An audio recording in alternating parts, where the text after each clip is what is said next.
quelque chose a odorisé le désert.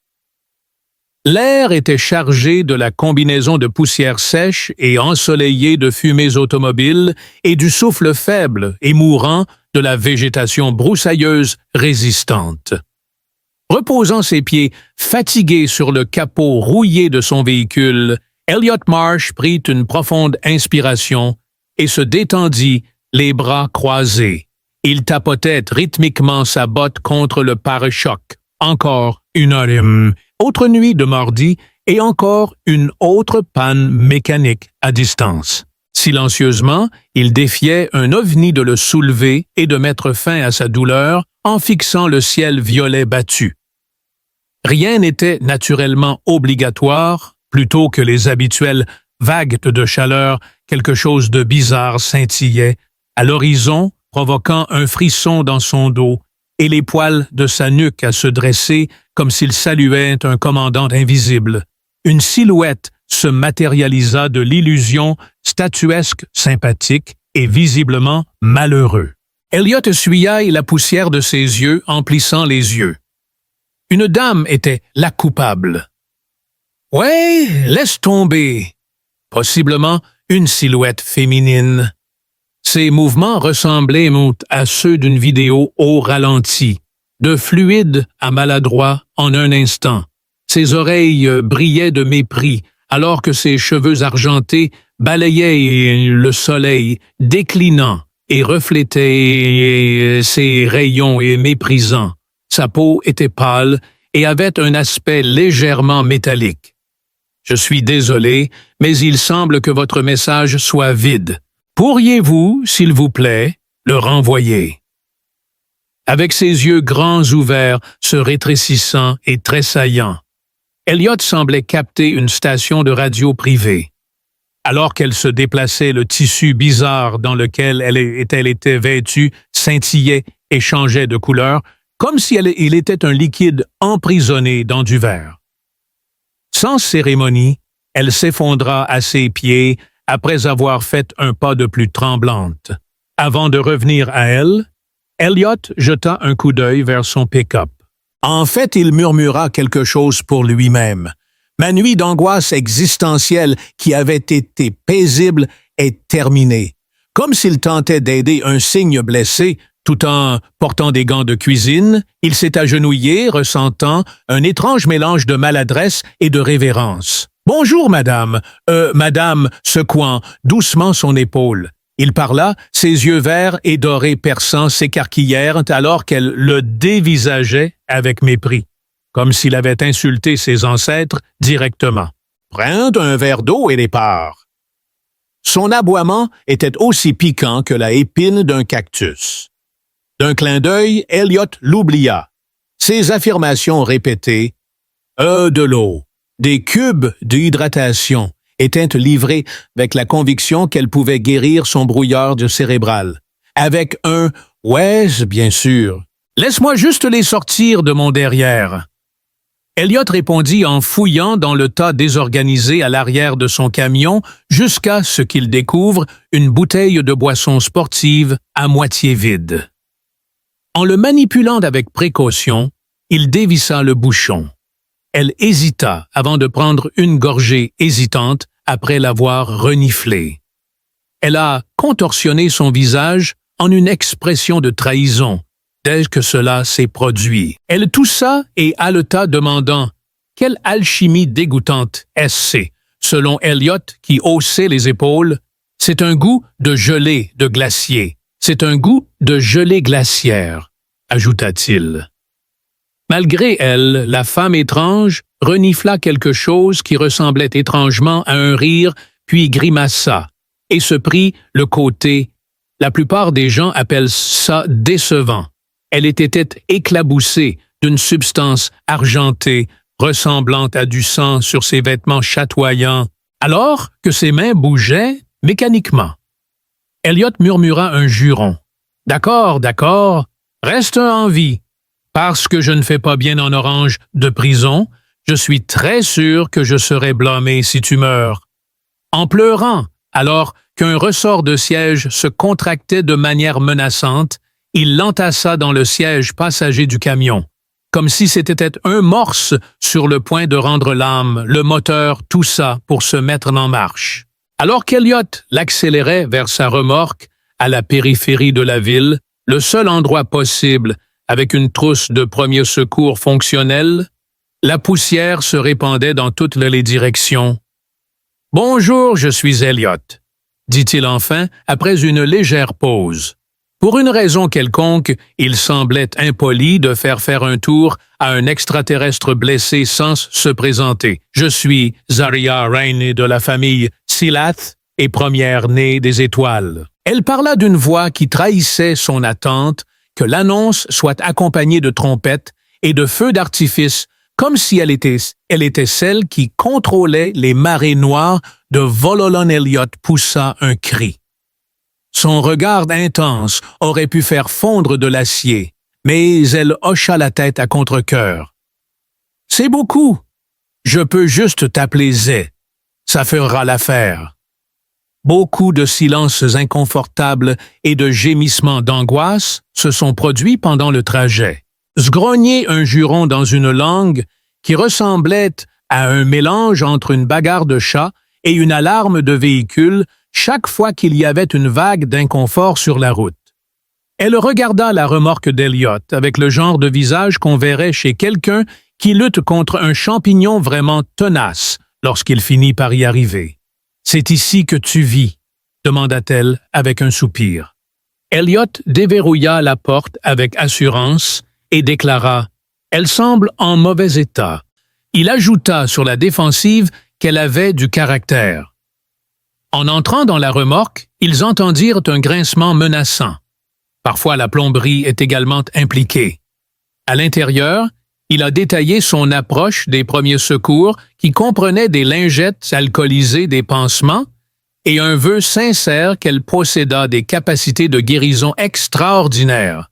Elle supportait son awkwardness avec des patientes moroses et de temps en temps lui offrait des conseils d'une vanité insupportable. Espèce de simple d'esprit, mais de la pression là au lieu de là. Les guérisseurs n'existent-ils pas dans votre espèce? Sans parler, elle émit un son. Nous le faisons, répondit Elliott en serrant les dents. En d'autres termes, ils ne sont pas bons de marché et n'accepteront pas le sarcasme comme paiement. Épuisé, mais stable. Zaria s'appuya contre le canapé usé, alors qu'il terminait enfin. Alors qu'il s'affaissait dans la chaise en face d'elle, Elliott prit pleinement conscience de combien sa soirée avait dévié de ses attentes. Après un long silence, il finit par parler. « Est-ce que je reçois une récompense pour avoir sauvé ton royal derrière une médaille, un vaisseau spatial, une carte cadeau? » Zaria inclina légèrement la tête. « Ta récompense est de continuer à exister primitif. »« Chouette !»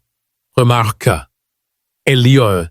De étranges lumières dansaient à l'horizon comme des feux follets, alors que la nuit désertique s'épaississait à l'extérieur. Je vais le placer à côté de mon certificat d'employé du mois de 2012. Un nœud d'inquiétude se resserra dans le ventre d'Elliott, alors qu'il suivait le regard de Zé qui était fixé sur eux.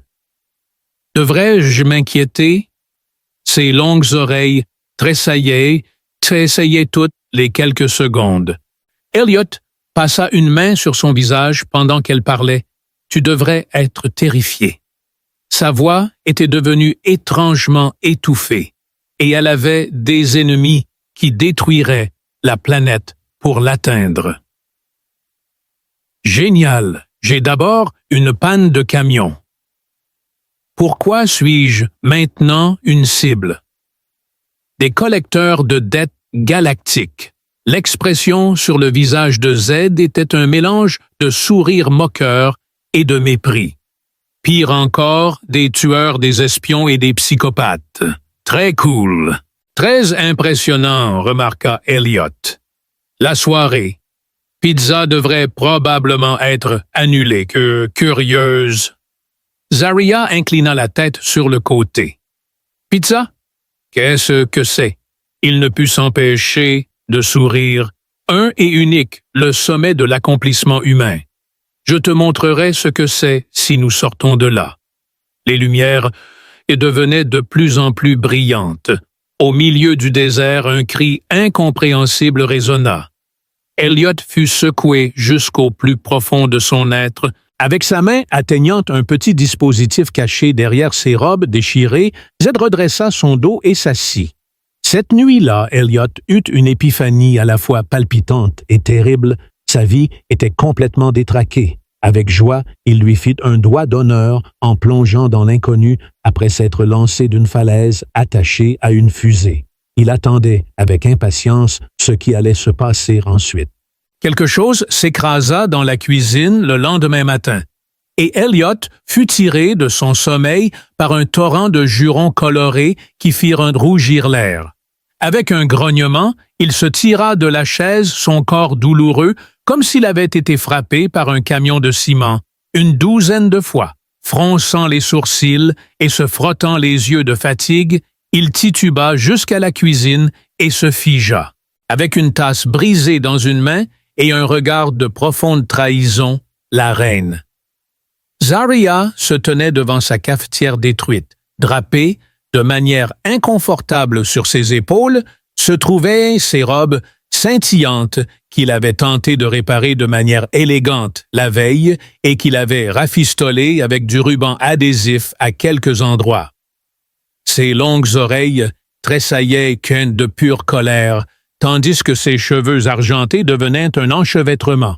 Comme si c'était une pièce à conviction dans une affaire judiciaire intergalactique, elle déclara, en pointant la tasse, « Cet engin primitif ment. » Au lieu de la boisson revitalisante et éclairante, annoncée, c'était juste de la boue, se grattant l'arrière de la tête, Elliot continua. « Oui, c'est essentiellement du café. Bienvenue sur Terre. » Zarya le regarda avec ses yeux de couleurs différentes, comme si elle essayait de déterminer s'il plaisantait ou si les gens avaient vraiment décidé que vivre dans de l'eau boueuse était une bonne décision. Elle se positionna sur l'échelle comme l'indiquait son regard dégoûté. Il commença à essuyer la poterie brisée après avoir pris une serviette. Il faudra un certain temps avant que tu aies accès à de la vraie nourriture ou à un lit qui ne complote pas contre ton dosette. Je suis désolé d'être le porteur de mauvaises nouvelles, mais c'est la vérité. Son regard méprisant tomba sur la pile de ramen instantanée sur le comptoir, alors qu'elle éternuait, décrivant les standards culinaires de Taras comme une abomination. « Hé !» remarqua Elliot d'un ton agacé. « Si c'est vrai, dit-elle, en croisant les bras de manière impérative, alors votre culture mérite une quarantaine immédiate. » Elle ne put s'empêcher de rire à cela, et pendant un bref instant, son visage de pierre se fissura, et le coin de sa bouche se leva dans ce qui aurait pu être le début d'un sourire. Le ramen est une tradition séculaire des fauchés et des paresseux. C'est essentiellement un trésor culturel. Un bip et un son de crépitement provenaient d'un appareil à son poignet. Un bracelet métallique brillant qu'il avait eu peur de toucher la nuit précédente. Zera baissa les yeux vers lui et grimaça. « Ils me suivent » murmura-t-elle. Alors qu'Elliot jetait la serviette sur le comptoir, il dit « Qui sont-ils exactement ?» en référence au fait que quelqu'un avait altéré sa signature quantique. « Le groupe des 12, » dit-elle avec un air de solennelle urgence. « Une cabale de traîtres qui s'emparent de mon empire en mon absence. Ils ont envoyé des agents à travers ce monde pour me trouver et s'assurer que je ne revienne jamais. » Elliot appliqua une pression sur ses tempes. « Je pensais que renouveler mon assurance auto serait la chose la plus stressante de cette semaine. »« Trahison galactique », s'indiqua Jones Elliot, suivit le regard intense de Zarya à travers la fenêtre. Mais tout ce qu'il pouvait voir était le même chemin poussiéreux et les mêmes mauvaises herbes mourantes s'accrochant à la vie le long du pavé fissuré. Puis, sans dire un mot de plus, il aperçut faiblement des lumières scintillantes. Un SUV noir anormalement propre pour le désert roulait lentement sur la route, ses fenêtres obscurcies. Par l'obscurité, Z parla doucement. « Ils viendront bientôt. » Elliot déglutit. « D'accord, d'accord. Pas besoin de paniquer. Nous avons juste besoin d'un plan. » Z continua. « Installer des pièges. » Elliot vit le véhicule passer une fois, deux fois, puis se garer à quelques centaines de mètres, assis comme une araignée au bord de sa toile. Ils improvisèrent une défense digne d'une foire scientifique de collège dans les 30 minutes qui suivirent. Elliot tendit de la ligne de pêche à travers les marches du Porsche et Zarya colla des couteaux sur un vieux Roomba avec du ruban adhésif, le transformant en un tourbillon de douleur. « Seule à la maison ?»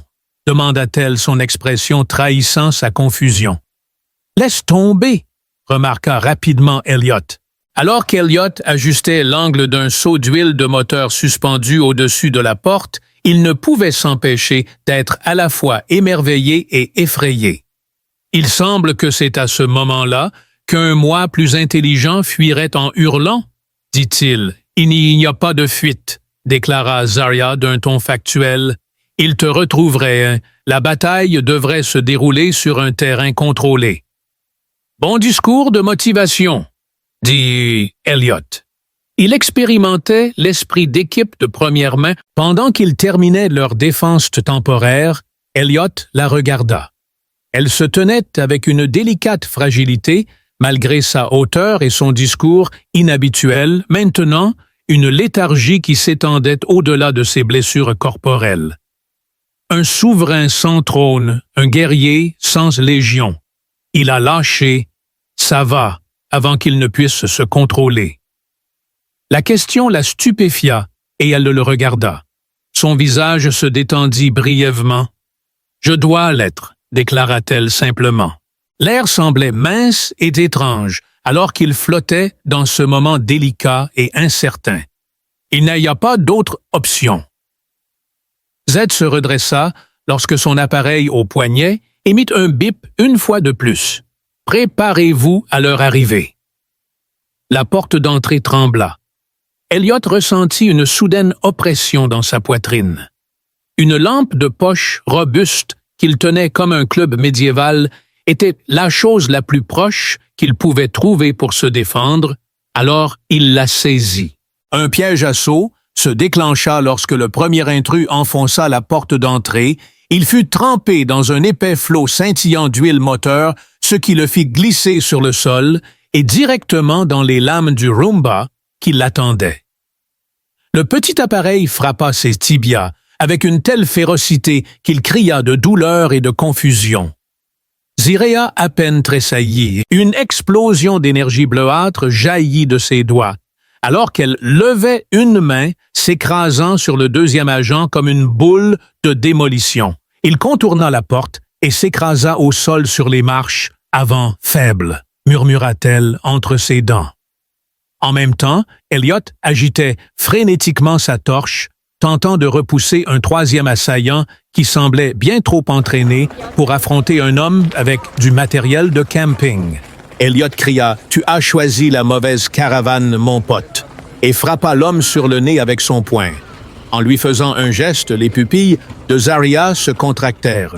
Une décharge d'énergie siffla près de l'oreille d'Elliot, alors qu'il plongeait pour éviter le coup de foudre qu'elle avait lancé liant l'agresseur au mur avec une toile radieuse de pouvoir. Elliot se redressa, respirant lourdement. « Très bien, » murmura-t-il en se lavant le visage. « Je veux formellement un temple mort, même si l'adrénaline est bien et tout. » Une mèche de cheveux tomba de la tête de Zarya et elle la repoussa. Demande refusée. Dehors, le bruit de pas résonna. Elle avertit qu'il y aurait des troupes plus fortes qui viendraient. S'il restait alors, Elliot regarda autour de sa caravane brisée et sentit son cœur se serrer. « Je suppose que cela signifie que ma caution pour les dégâts va disparaître, » pensa-t-il. « Qu'est-ce qu'une caution pour les dégâts ?» Z demanda-t-elle confuse. « Peu importe, soupira Elliot. Sortons d'ici. » Ils se sont tous entassés dans le camion avec Z montrant une vitesse surprenante. Pour quelqu'un encore en convalescence. Le moteur a lutté toussé, puis a finalement rugi de vie. Elliot l'a fait filer sur le chemin de terre, laissant une traînée de poussière et quelques agents syndicalistes déconcertés derrière eux. En écoutant Zarya s'adossait au siège, ses cheveux argentés scintillant au soleil, Elliot ricana. « Pour une primitive », remarqua-t-il. « Tu fais preuve d'une compétence surprenante. » Zarya le regarda de côté, un petit sourire en coin sur les lèvres. « Alors, Rainsey, dit Elliot en forçant un sourire, tu as encore quelques surprises cachées dans ces manches scintillantes. » Le désert s'étendait, à perte de vue devant eux, une route sauvage menant tout droit vers l'inconnu. En regardant au loin, quelque chose d'encore plus grand et plus étrange les attendait, pas mal en fait. La majorité d'entre eux sont classifiés, remarqua-t-elle, en élargissant son sourire. Alors qu'ils poursuivaient leur voyage vers la prochaine catastrophe, cette promesse sinistre mais séduisante planait au-dessus de leur tête, lorsque le camion d'Elliot finit par rendre l'âme s'immobilisant au milieu de nulle part. Le soleil peinait à se lever au-dessus des montagnes escarpées. Une fois de plus, lui et Zarya restèrent silencieux, en contemplant le capot enflammé. Un coyote, peut-être en train de les narguer, hurla au loin. Le bruit du front d'Elliot, frappant le volant, fut un coup sourd. En disant cela, sa voix se tut. Je suis formellement annulé par l'univers. En sortant de la cabine, Zarya examina le vaste désert avec ses yeux vifs et brillants, ses longues oreilles bougeant sans souci. Maintenant que la douleur et la raideur de son accident s'étaient atténuées, elle semblait en meilleures conditions physiques, une légèreté auparavant invisible et un bourdonnement à peine audible de force émanaient d'elle. « Nous approchons, » remarqua-t-elle. « Un phare approche. Il appellera les loyalistes pour me sauver une fois qu'il sera allumé. » Une paupière s'affaissa lorsque Elliot cligna des yeux. Des fidèles dévoués. « Es-tu sûr qu'ils ne sont pas simplement des membres moins louches du syndicat? » Est-ce que positif? Presque, en souriant, elle parla. « Depuis longtemps, ils attendent mon retour. » En sortant du camion, il poussa un lourd soupir. « Tu comprends bien qu'ils me prendront pour ton ravisseur s'ils me voient en premier à leur arrivée. N'est-ce pas? Une sorte de laser de dignité va m'anéantir. » Son ton était presque enjoué lorsqu'elle lui dit qu'il méritait plus que la simple vaporisation « tu mérites des éloges ». À elle, il cligna des yeux. Cette reine extraterrestre offre-t-elle des sandwichs gratuits? Une reine extraterrestre demande une faveur. Comme si le mot était difficile à prononcer, elle marqua une pause, cela lui fit perdre du terrain. Une faveur royale était accordée à Elliot, qui avait passé la majeure partie de sa vie à tremper ses orteils dans la richesse de luxe, à part d'utiliser du ruban adhésif pour traiter ses blessures, de lui servir un café de mauvaise qualité et d'attaquer des assassins expérimentés. Avec une lampe de poche, c'était tout ce qu'il avait accompli. Ils traversèrent le désert, les étoiles perçant le ciel assombrissant au-dessus d'eux. Si seulement son conseiller d'orientation au lycée pouvait le voir maintenant, des constellations étranges regardaient Elliot de travers. Il ne pouvait s'empêcher de se demander lesquelles appartenaient à Taza. Elle avançait comme une silhouette argentée et fantomatique dans la nuit, son aura si menaçante et surnaturelle qu'Elliot remit brièvement en question sa perception de son humanité. Ils arrivèrent à un petit bâtiment presque indétectable, partiellement recouvert de sable en atteignant le sommet d'une colline. Une hybride entre une fleur mécanique et une antenne parabolique était la meilleure façon de le décrire. Les pétales se fermèrent rapidement, la poussière obscurcissant les espaces entre eux. Zarya montra un côté inattendu de douceur en se penchant près du phare et en balayant délicatement le sable. « Avant le crash, j'ai allumé ce phare, » dit-elle. Alors qu'Elliot regardait autour de lui avec un air groggy, il pensa « Il est entré en stase pour éviter d'être détecté. Il doit être réveillé. »« Oh, tu es sérieuse! La minute où tu éteins ce truc, le syndicat nous triangulera. » dit-elle sa paume, touchant l'unité centrale du balise. Elliot dit « Chouette ». Mais à ce moment-là, il serait trop tard. Mon dénouement de rêve a toujours été de dire « Oups ». Son sourire sincère adoucissait ses traits sanguleux et lui donnait une apparence presque juvénile. « Tu es plutôt drôle », remarqua-t-elle. « Oui, eh bien, l'humour est un excellent dernier recours quand tout est en feu », remarqua Elliot en faisant un geste dramatique vers le désert. Désolé, le phare se déplaça avec un léger bourdonnement. Les pétales s'ouvrirent en voyant une explosion de lumière qui dorait les dunes d'une teinte argentée éblouissante. Le ciel au-dessus d'eux semblait trembler. De l'autre côté des étoiles, il y a quelque chose d'énorme et d'ominous. « C'est fait », murmura Zarya derrière des portes closes. Puis, au moment le plus comique concevable, l'estomac d'Elliot émet un grognement audible. Clignant des yeux, le visage de Zarya oscillait entre l'étonnement et une profonde sympathie. « Les mécanismes biologiques de ton corps ne sont pas très efficaces. Héroïquement sous-alimenté est ma préférence, déclara-t-il. Il y a beaucoup de travail affamé impliqué dans le sauvetage des rois et reines extraterrestres. Le bruit de la soie déchirée perça l'air avant qu'elle ait eu le temps de répondre. Angulaire et effrayant. Elliot se retourna juste à temps pour voir des vaisseaux noirs élégants tomber du ciel. Cependant, aucun coup de feu n'a été tiré. Dans un silence total, ils attendaient n'importe quoi. Une silhouette plongea du vaisseau le plus proche sur un rayon de lumière scintillante. Il s'inclina profondément devant Zarya, son armure scintillante flottant dans l'air en signe de salut. Par marraine, il entendait tout. Elle répondit, « Commandant Terren », sa voix prenant un ton de commandement, « Levez-vous ». Terren se leva, son regard se posant sur Elliot avec une suspicion à peine dissimulée. « Cette créature vous a aidé. »« Créature, Mok a été insulté par Elliot. Il m'a épargné la vie.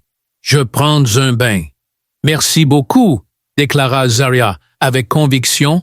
En hochant la tête à contre-cœur, Theon dit « Il est sous ma protection. » Son langage corporel trahissait de la nervosité. « Selon vos souhaits, reine. » D'autres figures tombèrent, se déployant en formation défensive, avec ses cheveux argentés, reflétant les projecteurs du navire comme un halo. Zarya se tourna vers Elliot. « Tu as accompli la prophétie, » murmura-t-elle doucement. « C'est la connexion entre nos vies, la rencontre de nos destins. Tu me dois quelque chose. » Il se frotta la tête avec frustration. « Écoute, je voulais juste sortir du désert vivant.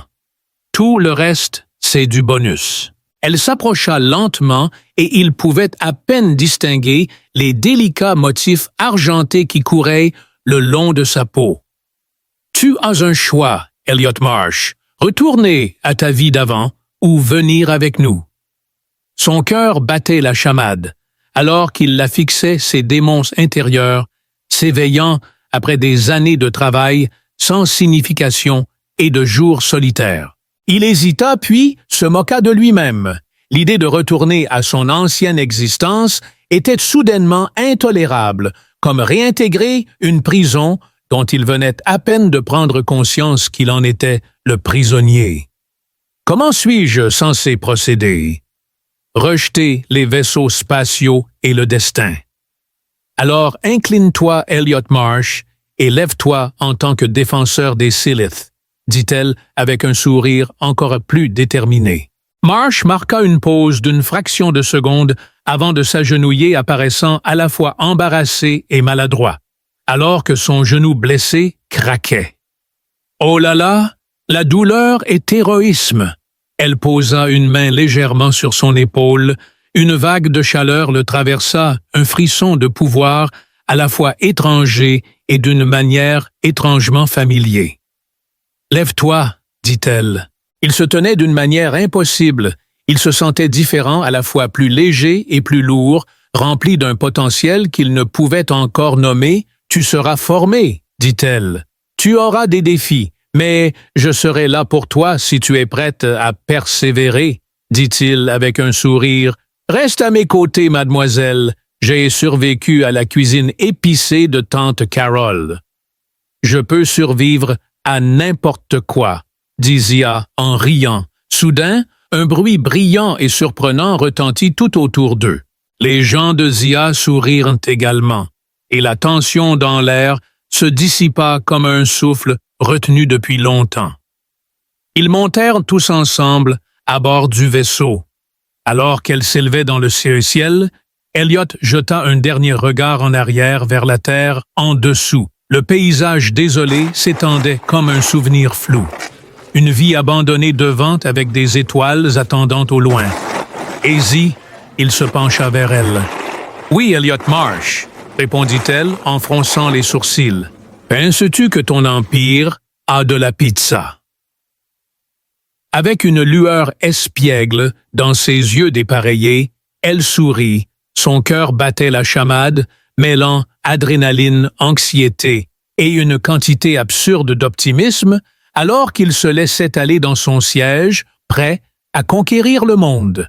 Peut-être qu'Elliot Marsh avait été insignifiant dans sa vie précédente, mais ici, parmi les étoiles, il avait une chance de devenir célèbre.